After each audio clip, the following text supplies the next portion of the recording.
এবার সকল এই বিষয়ে প্রতিদিন মঞ্চে আসার জন্য রিকোয়েস্ট করব এসএসকে মিউজিক্যাল পরিবারের এবং এই ধরনের সমস্ত রকমের প্রতিযোগিতাগুলো এবং সমাজ সেবামূলক আচ্ছা কেমন লাগছে বলো তো প্রথমে? ভালো লাগছে তো? কি ভালো লাগছে তো? বেরানোর সময় কেন আমার সঙ্গে এরকম হয় বলো তো? মাথাটাই চড়ে গেল। তোমাদের তো বলাই হয়নি সকাল থেকে আমি কোথায় এসেছি জানো? হ্যাঁ হ্যাঁ হ্যাঁ বলছি আমি এসেছি আমার মেজদির বাড়িতে। জানো তো কালী পুজো মানেই দুর্গাপুজো থেকে শুরু হয়ে যায় আমাদের বাড়িতে শনিবার লাগানো, ঘর সাজানো। কি সর্বতে হয়তো আমার বাড়িতে তো তোমাদের দেখেছি, মেজদির বাড়িটা দেখো দেখো দেখো। এই দেখো আমার মেজদি বাড়ির বাড়িটা কি সুন্দরভাবে সাজিয়েছে। দেখেছো দেখেছো দেখেছো দেখেছো? ওয়াও! এখানে ব্যাঙ গাছি লাফাচ্ছে।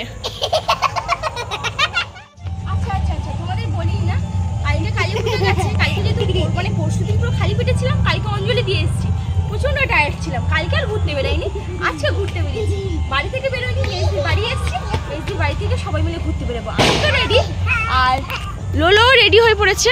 হ্যাঁ হ্যাঁ লোলো রেডি হয়ে পড়েছে, আমার বনিও রেডি, আর রনি তো ওখানে রেডি, আর জামাইবুড়া নামছে। মোটামুটি সবাই রেডি হয়ে গেছে, এবার আমি যাব। ইস বেরিয়ে পড়েছি, দেখো কানেরটা ভেঙে গেছে। এইটা দেখো আর এইটা দেখো ভেঙে গেছে। কত কষ্ট করে অ্যাডজাস্ট করে রাখতে হয়েছে, কি বিরক্তিকর। আবার ঘর থেকে এলে তো ভালো হতো, কানের আমার অনেক ছিল, যে কোনো একটা করতে পারতাম চুজ করে, বাট না, আর তো হবেই না, কি করা যায়। হ্যাঁ সমস্যায় পড়েছি, কুকুরটা ছাড়ছেই না, লাস্টে জামাইবু ডাকলো। বিরক্তিকর। সেজে গুজে আমি রেডি হয়ে পড়ছি, আর আমার সঙ্গে সবসময় এটা হয়, আমি আগে রেডি হয়ে পড়ি আর ওরা সবসময় দেরি করে আসে, আর বলে নাকি আমি নাকি দেরি করি। দেখ আজকে ফার্স্ট রেডি হই, দিদি নাই দেরি হয়, ওরা বেরিয়ে আসুক, আমি তখন ওয়েট করি।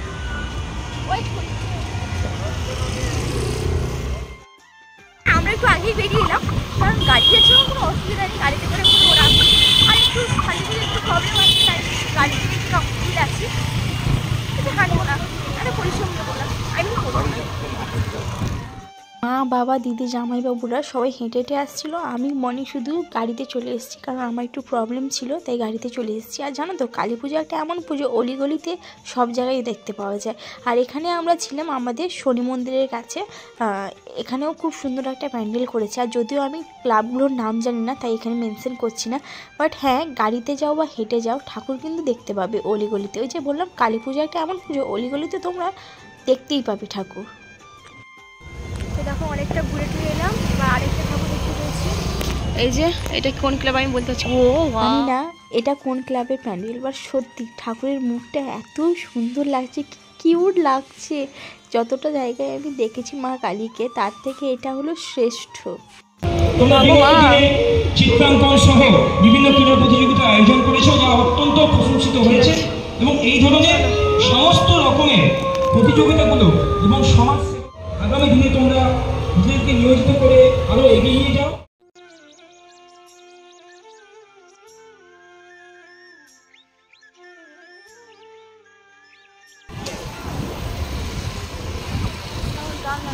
সত্যি কথা বলতে হাঁটতে পারলে বা গাড়িতে যেতে পারলে তোমরা অনেক ঠাকুর কিন্তু দেখতে পাবে।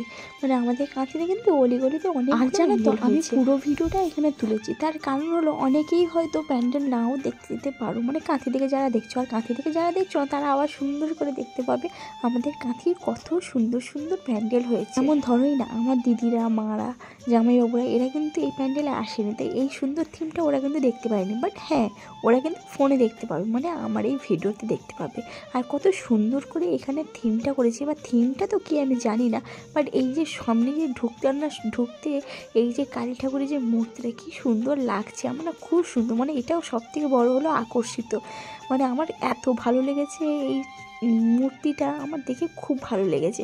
আর এইখানকার কালী মায়ের মুখটা দেখো কি ভয়ানক লাগছে না, মানে সেটা ভয় ভয় লাগছে, আমাদের গায়ে লোম দাঁড়িয়ে যায়। আর জানো তো এটা হলো আমাদের কাঁথির আউটডোরের প্যান্ডেল। এইবারের থিমটা কি সুন্দর করেছে, একটা বাচ্চা ছেলেকে গাছে রেখেছে, মানে ওই বাচ্চা ছেলে একটা প্লাস্টিকের থিম করে ওটাকে গাছে রেখেছে।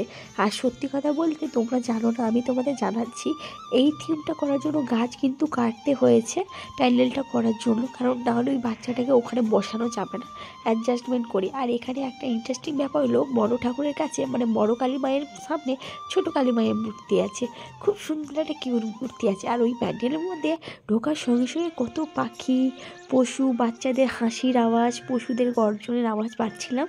দেন আমরা ওখান থেকে আস্তে আস্তে দেখছি একজনের বাড়ি, ওটা মনে হয় বাড়ির ঠাকুর ভাসাতে নিয়ে যাচ্ছে। আর দেখো এখানে একটা সুন্দর থিম করেছে, এটাও খুব সুন্দর লেগেছে।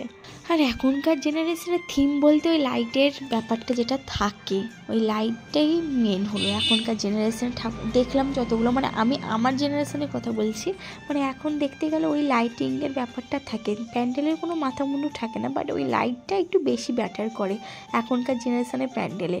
কি ঠিক বলছি তো? দেখবে এখন যে কোনো দুর্গা পুজো হোক, কালী পুজো হোক, বেশিরভাগ ওই লাইটের ওপরই ডিপেন্ড করে। আর এখানে দেখো খুব সুন্দর একটা থিম লাগলো, মনে হচ্ছে চারিদিকে সমুদ্র, মাঝখানে একটা নৌকো দাঁড়িয়ে আছে, ওরকম একটা থিমটা করেছে। বাট এই যে পাপড়িগুলো না খুব সুন্দর লাগছিল। এই পাপড়িগুলো কিসের করেছে বলো তো? জালের করেছে, মানে খুব নিখুঁতভাবে এই কাজটা করেছে, দেখে সত্যি খুব ভালো লেগেছে। মানে এই যে পরিশ্রম করেছেন দাদারা, ক্লাব কমিটির লোকেরা, সত্যি দেখে খুব ভালো লেগেছে আমার। আর জানো তো সবথেকে ইন্টারেস্টিং কথা হলো, প্যান্ডেল করতে কিন্তু কতক্ষণ টাইম লাগে, কত টাইম মানে কত মাস টাইম লেগে যায়। অনেকে তো বছর ধরে প্যান্ডেল করে, কিন্তু সেই প্যান্ডেল খুলতে কিন্তু বেশিক্ষণ টাইম লাগে না, 2 দিনের মধ্যে প্যান্ডেলটা খুলে যায়। মানে এটা কিন্তু স্বাভাবিক, মানে দেখবে একটা সম্পর্ক গড়তে যেমন অনেকটা টাইম লাগে, সেই সম্পর্ক ভাঙতে কিন্তু কিছু সেকেন্ডের ব্যাপার, মুহূর্তের মধ্যে সম্পর্ক ভেঙে যায়। আর জানো তো আমি প্যান্ডেলে ঢুকে চারিদিকে প্যান্ডেল কম দেখছি, মানুষ কম দেখছি, আমি বেশি ফ্যান খুঁজছিলাম, কারণ আমার প্রচণ্ড গরম লেগে গেছিলো। কর্মচারী মাঠেরটা দেখে এখন আমরা যাচ্ছিলাম চৌরঙ্গির দিকে। আর চৌরঙ্গির দিকে লাইটের আলোটা কি সুন্দর দিয়েছে, মানে এইবারে এইটা কিন্তু খুব ইন্টারেস্টিং করেছে লাইটেরটা। আর সত্যি কথা বলতে এই যে প্যান্ডেলটা দেখছো, প্যান্ডেলের থেকে ঠাকুরটার মুখ, উফ কি দারুণ, এটা তোমাদের একটু পরেই আমি শেয়ার করব। দেন এখন আমরা হেলে দুলে চলে এসেছি পোস্ট অফিসের দিকে। আর পোস্ট অফিসের দিকে এসে আমরা এখন যাচ্ছি ইন্দিরা ক্লাবে। তো আমি গাড়িতে এসেছি, তাই মা বাবার সঙ্গে আমার কোনোরকম কন্ট্যাক্ট হয়নি। দেন আমি এখানে এসে ওদের সবাইকে ফোন করছি কন্ট্যাক্ট করার জন্য, বাট ওরা কেউ আমার ফোন রিসিভ করছিল না, হয়তো গানের জন্য। দেন অনেকক্ষণ দাঁড়ানোর পর ওনাদের সাক্ষাৎ পেয়েছি, মানে মা বাবা দিদিদের সঙ্গে সাক্ষাৎ পেয়েছি। মানে এখানে এসেই সবাই আবার একসঙ্গে দেখা করতে পেরেছি, নাহলে যেহেতু আমি গাড়িতে চলে এসেছি, ওরা হেঁটে হেঁটে এসছে, তাই ওরা একটু অন্য জায়গায় ছিল, আমি একটু অন্য জায়গায় ছিলাম। বাট গাড়িতে এসে একটা লাভ হয়েছে কি, ওদের থেকে বেশি প্যান্ডেল আমি দেখিয়ে নিয়েছি। এখন গাড়িটা হয়ে যেতে একটু বেশি আমাদের হেল্প হচ্ছে, থ্যাংক ইউ আমাদের ম্যাক্স। দেন এখানে দেখো কত সুন্দর একটা বাচ্চাদের প্রোগ্রাম হচ্ছে। এখানে কি গানটা হচ্ছে বলো তো? এ দেশ মেরে তু জিতা রহে, এই গানটা, এরকম একটা গান হচ্ছে, মানে দেশের গান হচ্ছে। বেশ ভালো লাগলো গানটা, নাচটা দেখে, পারফরমেন্সটা দেখে খুব ভালো লেগেছে আমার। দেরি করছিল তাই আমরা এখানে দাঁড়িয়ে প্রোগ্রাম দেখছিলাম। প্রোগ্রাম দেখতে দেখতে সবাই চলে এসছে, সবার সঙ্গে আবার দেখা হয়ে গেছে। বাবা আর বড়দি এরা একটু দেরি করে এলো, কারণ কালকেই আছে ভাইফোঁটা, ওরা ভাইফোঁটার কেনাকাটা করতে গেছিলো আর কি। যাই হোক, এতক্ষণের পর ফ্যামিলি সবার সঙ্গে দেখা হচ্ছে, মানে এতক্ষণ কাউকে খুঁজেই পাচ্ছিলাম না, আমার মাথা শর্ট হয়েছে যে কোথায় কাউকেই খুঁজে পাচ্ছিলাম না। মোটামুটি এদের দেখতে পেয়েছি, এত ভারী লাগছে, আমার কাঁধ ব্যথা হয়ে গেছে। আর দিদিকে দেখো, দিদি তুই ব্যাগ বইবে, তোর এই অবস্থা হয়েছে, কি অবস্থা, আমার মেজ দিকে দিয়ে কাজ করাচ্ছে বড়দি। হাত পুরার ফায়দা নিচ্ছিস বল তুই? অমনি না, বড় হওয়ার ফায়দা নিচ্ছিস না? দিদি তোকে কাজ করাচ্ছে, বেচারা আমার দিদিটা পুরো ফেসে গেল। তো যাই হোক, ওখান থেকে বেরিয়ে আমরা এখন চলে এসেছি ক্লাব 102-এ। এবার এটাকে অনেকে 102 বলে, এক্স বলে, এবার কি আমি এর নাম এখন মতো উচ্চারণ করতে পারিনি, তার জন্য আমি তোমাদের কাছে ক্ষমা চাইছি।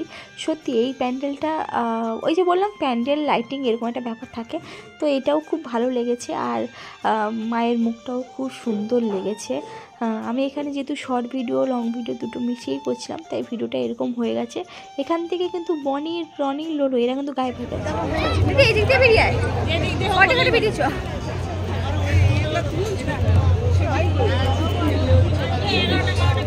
আমরা বেরিয়ে এসেছি, ঠিক আছে, এদের সময় দেখা হয়েছে। এবার যার সঙ্গে আমি এসেছিলাম বাইকে, মায়েরা, আমার মিষ্টি বৌদিমণিরা আর আমার বউয়েরা, মানে আমার নয়, এখানকার হাতের তালি দেবে।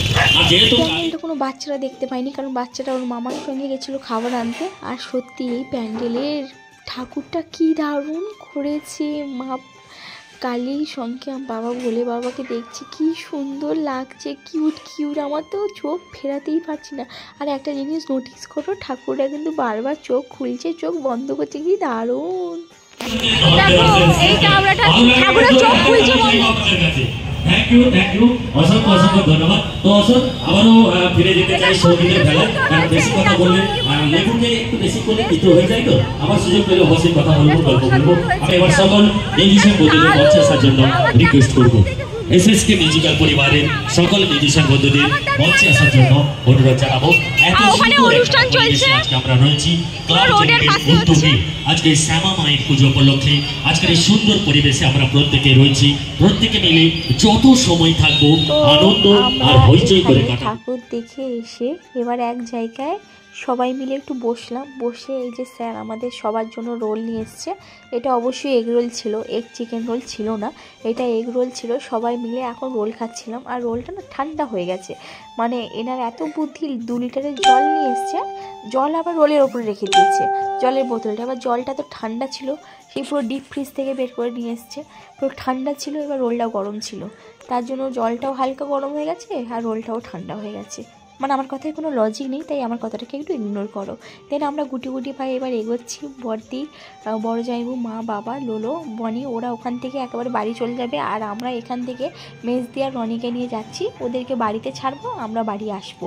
এবার আমরা যাওয়ার পথে আমরা ওই সবজি মার্কেটের ভেতর দিয়েই যাচ্ছিলাম, কারণ মেন রোড দিয়ে যেতে হলে অনেকটা ভিড়। এত ভিড় কাটিয়ে যাওয়ার থেকে মনে হয় অলিগলি দিয়ে চলে যাওয়াটা বেটার হবে। তাই আমরা অলিগলি থেকে একেবারে চলে এলাম দিদির বাড়ির সামনে। যেহেতু জামাইবাবু যায়নি, তাই দিদিকে বাড়িতে ছেড়ে দিয়ে গেলাম দায়িত্ব করে। দিদি আর রনি এই যে দেখো বাড়ি যাচ্ছে, ওদেরকে পুরো বাড়ির সামনে নামিয়ে ওখান থেকে আমার গাড়ি ব্যাক করে ওদের বাড়ির সামনে একটা প্যান্ডেল হচ্ছিল, ওটা দেখে বাড়ি চললাম। এই দেখো আমাদের পিকে প্যালেসটা দেখো, যেটা একমাত্র তোমরা অষ্টমী দিন আর সরস্বতী পুজোর দিন দেখতে পাও। আর ওই দুটো দিনই আমি একমাত্র আসি আর এখানে খাওয়া দাওয়া করি। আর আমার ড্রাইভার বাবু কোথায় কোথায় নিয়ে যাচ্ছে আমি নিজেও যাচ্ছি, বুঝতে পারছি না কি কোথায় নিয়ে যাবে, খুঁজে পাচ্ছে না। এই হ্যাঁ দেখো এইটার মধ্যে কতবার রাউন্ড নিল দেখো, এইটা নিয়ে 2-3 বার হয়ে গেল রাউন্ড, বুঝতে পেরেছো?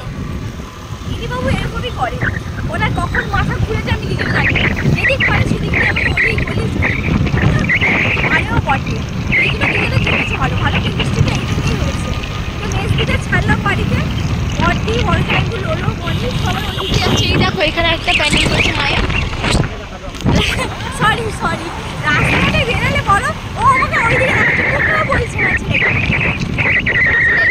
মা বাবা বনি টনি ওই দিকে বেরিয়ে গেছে, আমরা মেজদিকে এখানে ছেড়ে এবার আমরাও বাড়িতে যাচ্ছি। এখন আমরা তো সেখানেই আছি আমরা।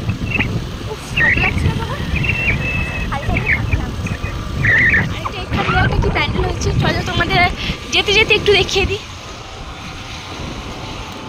এই দেখো এখানে কি রুদ্রাণী ক্লাবে, কোথায়? হ্যাঁ ঠাকুরই নেই, আচ্ছা ভাইবোটা। তাই এই যে মিষ্টি নিতে এসছি, দেখতেই পাচ্ছ। এপাশের দোকান পুরো ফাঁকা, ওটা পুরো ভর্তি। তার কারণ হলো এটা বন্ধ হতে আছে, তাই এটা ফাঁকা। ওটা এখনো খোলা আছে, তাই ওটা ভর্তি। এটা জাস্ট এক্ষুনি বন্ধ হবে, জল টল দিয়ে দিয়েছে।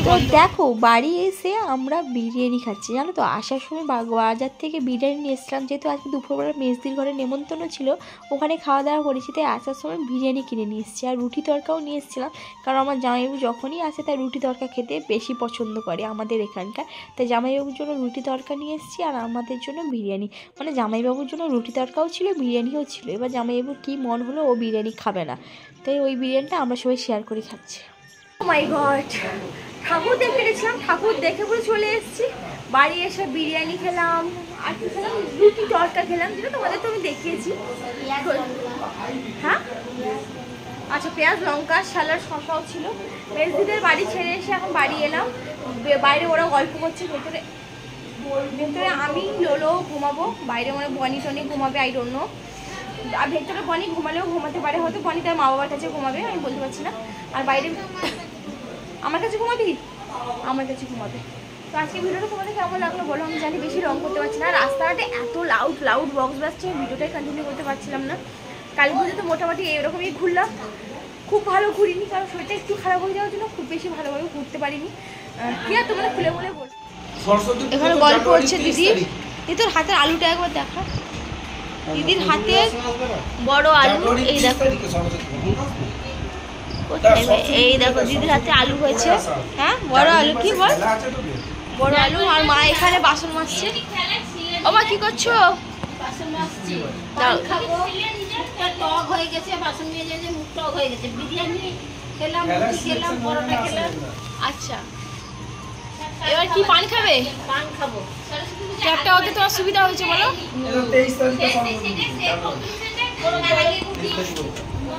খুব সমস্যা। দেখো আমাদের একটা কথা বলতে, আমরা যত ঘুরে ফিরে আসি, মা তো মাই নয়, মা তার কাজে ঘরোই একটা ব্যাপার থাকে। হ্যাঁ আমি বিয়োগ করলে আমাদের ঘুরে ফিরে আসতে হবে, কাজ করতে হবে, ঘরোই। বাট স্টিল নাও এই জায়গাটা খুব মিস করছি। I miss. এগুলো বুঝতে পারছো কাকে, কার কথা বলছি?